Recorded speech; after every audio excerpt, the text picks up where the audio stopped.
ये दृश्य आप देख रहे हैं, यहाँ एक व्यक्ति पर लोग अंडे फेंक रहे हैं, पत्थर मार रहे हैं, उन पर हमला कर रहे हैं। ये चारों तरफ मीडिया कर्मियों से घिरे हुए हैं, सिक्योरिटी गार्ड से घिरे हुए हैं। इसके बावजूद भी ये व्यक्ति कोई साधारण व्यक्ति नहीं है। ये हैं अभिषेक बनर्जी, ममता बनर्जी के भाईपो यानी भतीजे और बंगाल के एक सांसद। ये बंगाल में ही क्यों हो रहा है? ये भारत के बाकी स्टेट्स में क्यों नहीं हो रहा है? अभिषेक बनर्जी पर हमला ऐसा मानिए जैसे बिहार में तेजस्वी यादव पर हुआ हमला हो या उत्तर प्रदेश में अखिलेश यादव पर हुआ हमला हो। क्या कभी बिहार और उत्तर प्रदेश में ऐसा हो सकता है? कभी नहीं। बंगाल में ऐसा क्यों हो रहा है? विधायकों, सांसदों पर पब्लिक हमला क्यों कर रही है? ये सबसे बड़ी सोचने वाली बात है। इसके पीछे का सबसे महत्वपूर्ण कारण है बंगाल के 50 वर्षों का राजनीतिक इतिहास।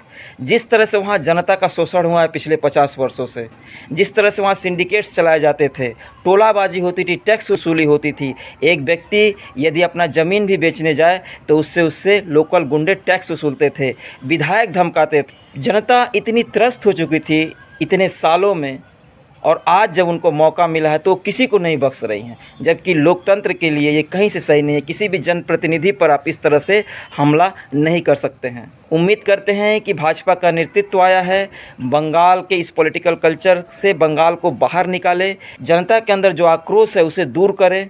जनता और जनप्रतिनिधि के अंदर एक मिठास भरा संबंध होना चाहिए, जैसे कि बाकी प्रदेशों में होता है।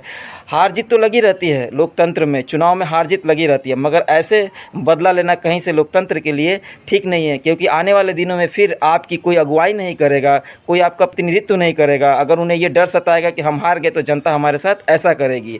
अगर आपको बदला लेना है तो इंतज़ार कीजिए, 5 साल तैयारी कीजिए और फिर से लोकतांत्रिक तरीके से हराइए। ये धमकीबाजी, ये थ्रेडबाजी वाली पॉलिटिक्स बंगाल के मिट्टी से इसको उखाड़ फेंकिए।